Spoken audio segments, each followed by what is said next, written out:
우리가 이 시대에 나라는 이제 위기의 절정에 달했습니다.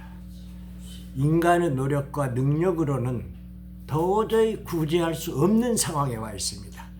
나라 전체가 구석구석 어느 한 군데도 고쳐서 쓸 곳이 없을 정도로 완전히 망했습니다.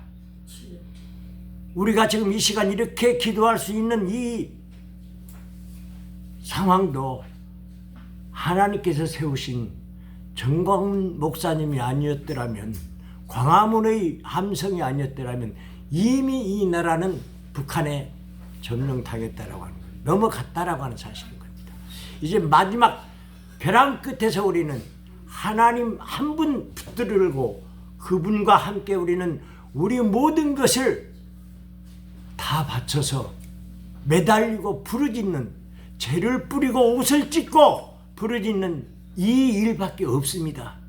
없습니다. 하나님의, 주님의 손길 외에는 이 나라를 살릴 길이 없습니다. 주님의 마음을 돌려야 됩니다. 하나님을 감동시켜야 되는 것이 우리들이 해야 될 일인 것입니다. 오늘 이 말씀 한 군데 찾아보겠습니다. 베드로전서 2장 9절. 그러나 너희는 택하신 족속이요 왕같은 제사장들이요 거룩한 나라요 그의 소유가 된 백성이니 이는 너희를 어두운 데서 불러내어 그의 기이한 빛에 들어가게 하시니의 아름다운 덕을 선포하게 하려 하심이라. 아멘. 우리는 그리스도인들은 만인 제사장, 왕같은 제사장들이라고 했습니다.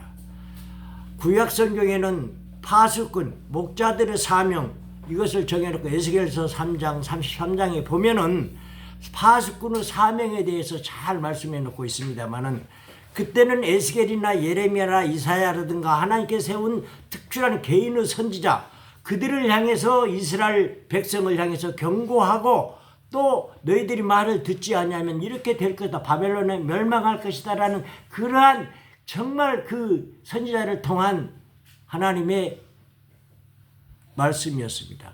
근데 그 백성들은 그 말씀을 순종하지 아니함으로 말미암아 어떻게 됐습니까? 바벨론으로 끌려가서 70년간 포로 생활을 하게 되고, 정말 하나님의 말씀을 거역함으로 해서 그들이 받은 이러한 재앙은 우리는 역사적 사실로도 알 수 있습니다. 그럼 오늘 이 시대를 사는 우리는 하나님께서 대한민국을 전 세계 선교의 나라로 뜻을 분명히 세우셨다라고 하는 것을 여러분이나 저는 분명히 믿고 있습니다. 그러면 이 시대의 파수꾼과 선지자들은 누구냐? 어떤 특정한 목회자가 아니고 여러분과 내가, 여기 분명히 그랬잖아요. 여러분과 나는 왕같은 제사장들이라고 했습니다. 왕같은 제사장들이라고 했습니다. 곧 여러분과 내가 파수꾼이 되어야 된다라고 하는 것입니다. 어두운 세상을 향해서 부르짖고 깨우치는 파수꾼의 사명을 감당해야 된다라고 하는 것입니다.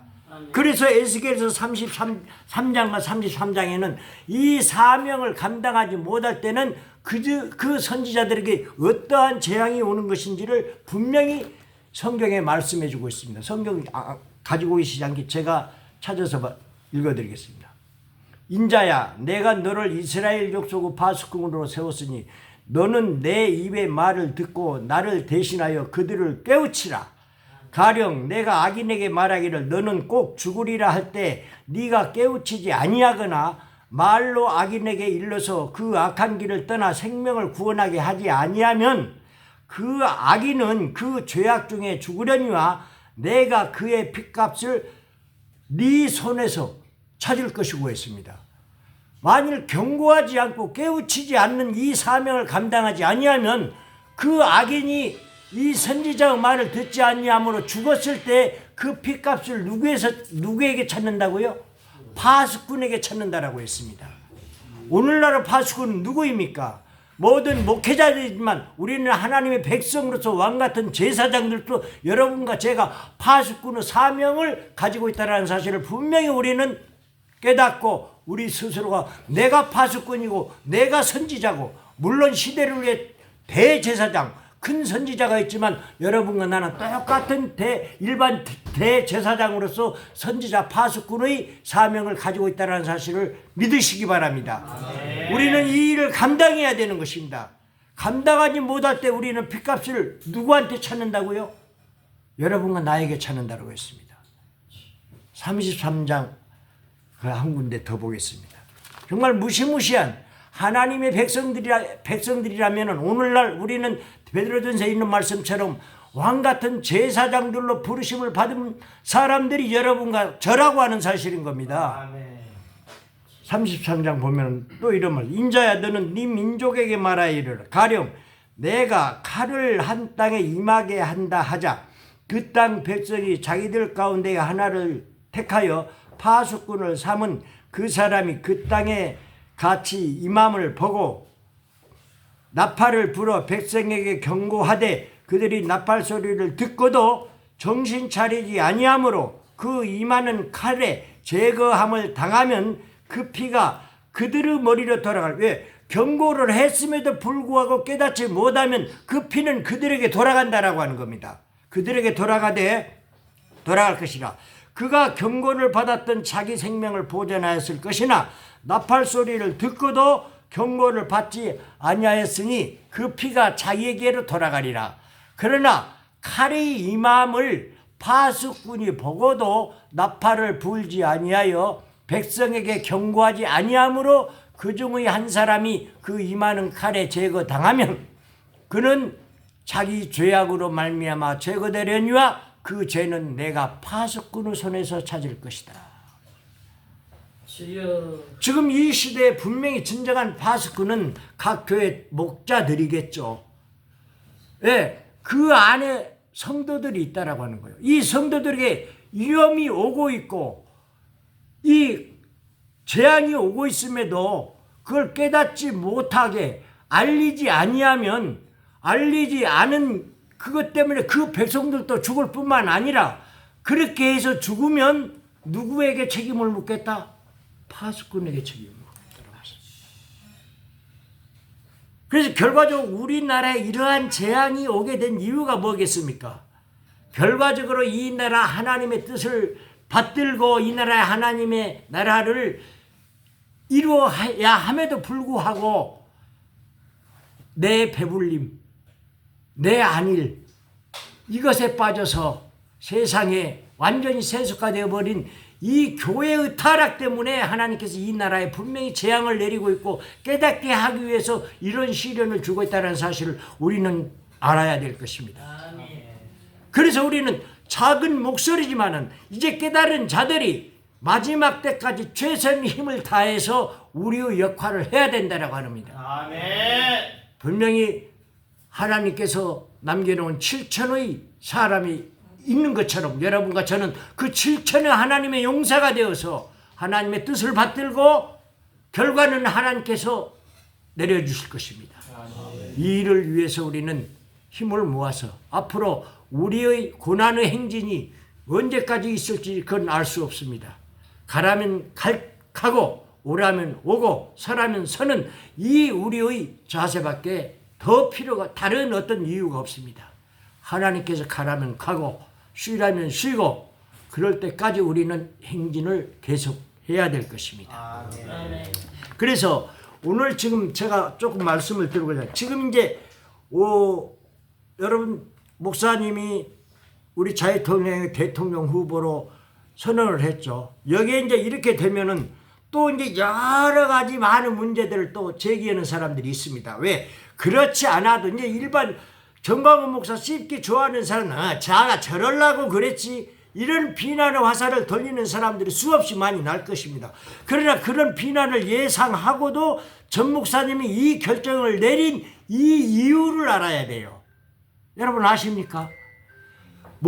걸음도 제대로 못 걸으시는 그분이 대통령 후보로 나오겠다는 결심을 내리는 이 이유를 여러분 우리는 알아야 되는 것입니다.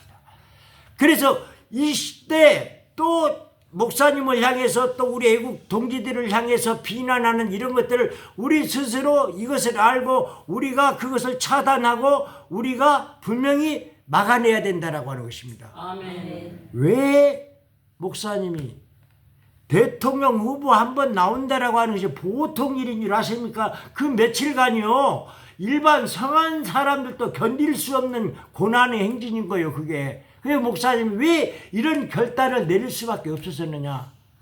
여러분, 윤석열 대통령 계엄이 정당했습니까? 틀린 것이었습니까? 정당했던 것이죠. 그런데 지금 국민의힘의 8명의 대표 선수들이 경선을 하는데 윤석열 대통령 계엄에 대해서 정당했다라고 말하는 사람 한 명이라도 있습니까? 없어요. 없잖아요.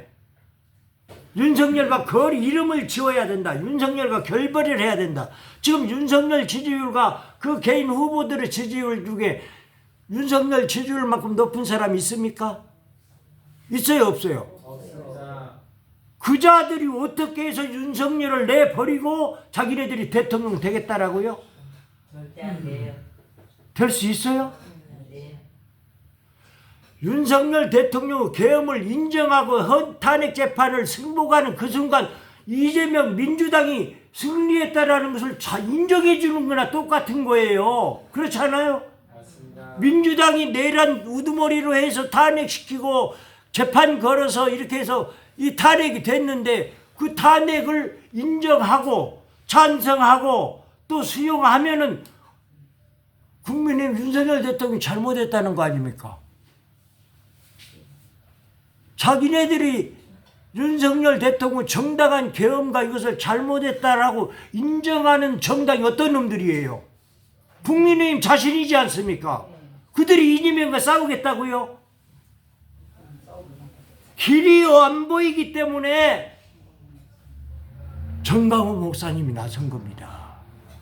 길이 안 보여요, 안 보여요. 저들 나와가지고 저들 붙여가지고 싸움에서 이길 수가 없다라고 하는 거예요.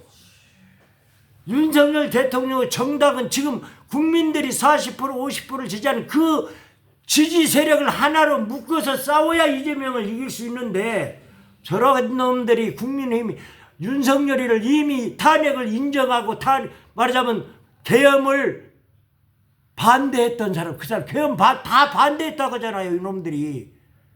그러면 저희들이 적어도 김문수 같은 사람이라도 그때는 계엄은 나는 처음에 반대를 했었지만은 계엄 상황을 보니까 대통령의 계엄의 이유를 보니까 이것은 계엄을 내릴 수밖에 없는 정당한 계엄이었다라고 이 말을 바꿔야 돼, 안 바꿔야 돼요?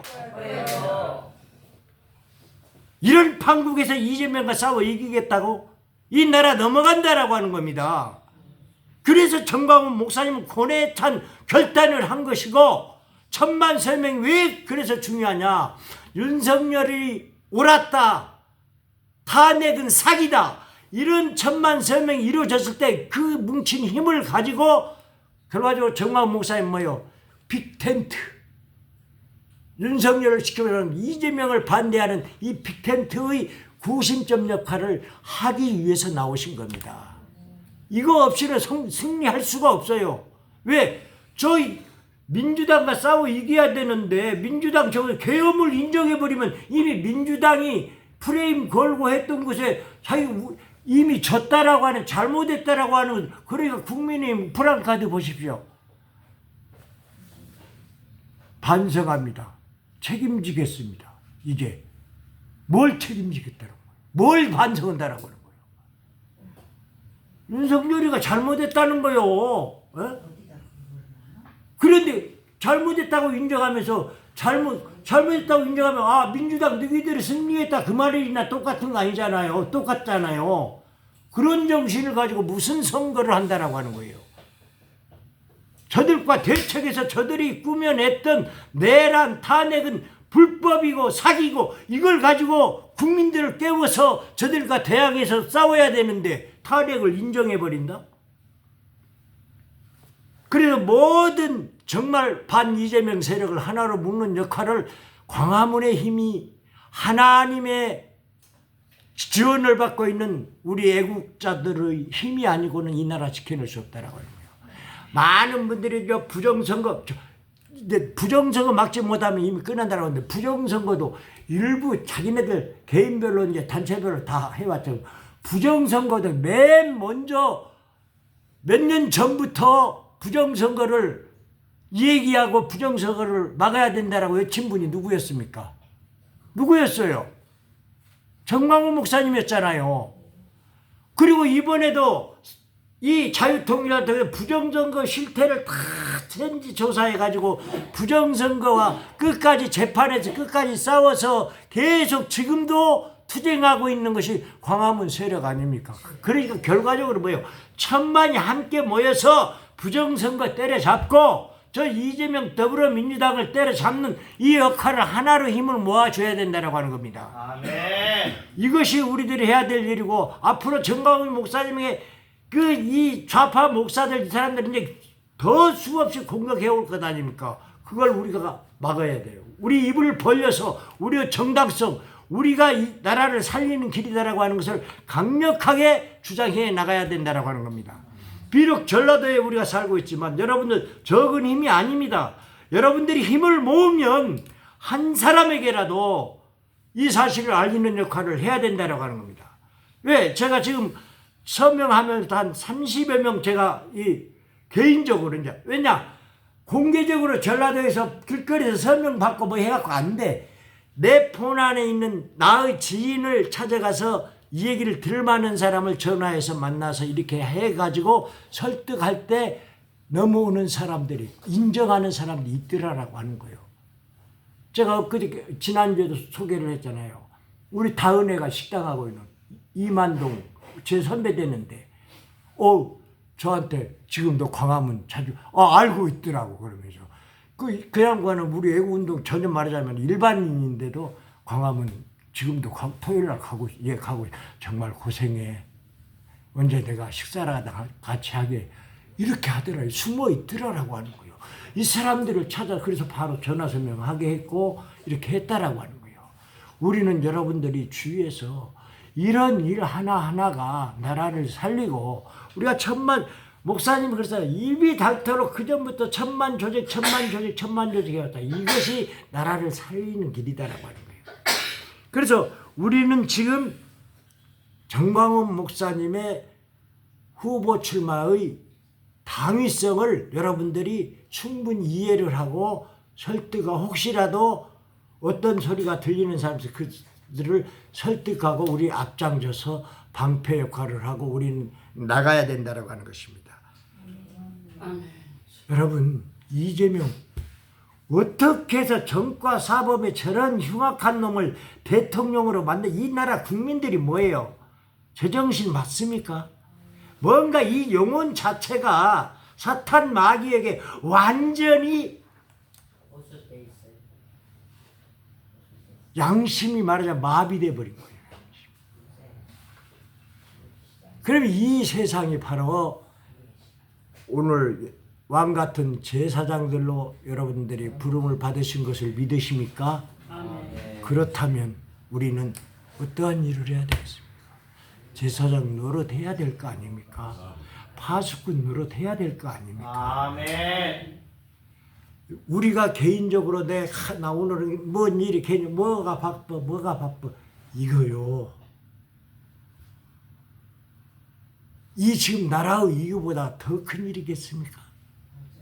여러분들이 하고 있는 개인적인 일 6월 3일 이후에 잘못돼 버리면 여러분과 내가 하고 있는 이 자유를 누리면서 살아가는 이 모든 삶의 터전이 남아 있을까요? 없어질까요? 없어집니다. 이것을 생각할 때 우선 중심의 삶인 겁니다.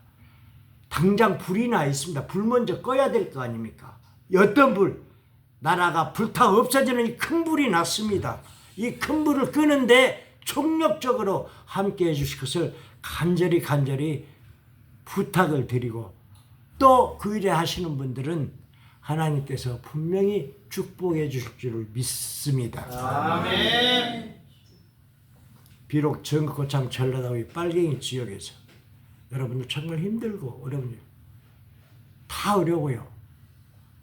저라고 여기서 이 옆에 있는 저 가정적으로는요 완전 가정 파탄 나버렸어요.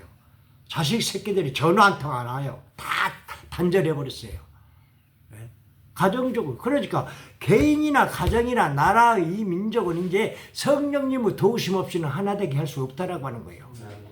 그래서 하나님 붙들고 우리는 매달리고 이 목숨 다하는 그날까지 대한민국의 자유 깃발을 세우고 복음 통일 이루는 그때까지 정광훈 목사님과 함께 우리는 흐트러짐 없이 행진을 해야 될 줄을 믿습니다. 아멘. 참으로 우리는 저는 비록 가진 것도 없고 갖춘 것도 없지만 어쩌다 이 책임이 어떤 직책을 맡아가지고 이 일을 하게 된 것 자체가 어떻게 보면 어떨 때는 내가 뭐 도저히 감당할 수가 없는데 이 책임을 회피하고 싶을 때가 때로는 있어요. 두 손 놓고 싶을 때가 때로는 있다니까요. 그러나 비록 나약하고 아무것도 가진 것 없고 갖춘 것 없지만 이 시대에 어떤 인연이든지 정광훈 목사를 만나게 해준 이 인연 자체가 하나님께서 마지막 때 네가 몇 년을 살더라도 이제 네 평생 네가 세상에서 네 욕심을 위해서 네 명예 영광을 위해서 한 평생을 보냈는데 마지막 몇 년이라도 내일 좀 하라라는 이러한 사명으로 알고 지금 제가 일을 수행하고 있습니다. 비록 여러분들이 때로는 마음에 안 들고 또 때로는 어떤 이견이 있더라도 부족하지만 저 보지 말고 우리 정광훈 목사님 보고 또 하나님 바라보고 하나님 보고 우리가 이길 때까지 같이 함께 해주실 것을 간절히 부탁을 드립니다. 아멘이십니까? 그럼 저도 감사한 마음으로 비록 이 수준이 다 무너지고 정말 어느 날 쓰러지는 그 날까지 이 일을 위해서 함께 행진하겠습니다. 감사합니다. 그래서 오늘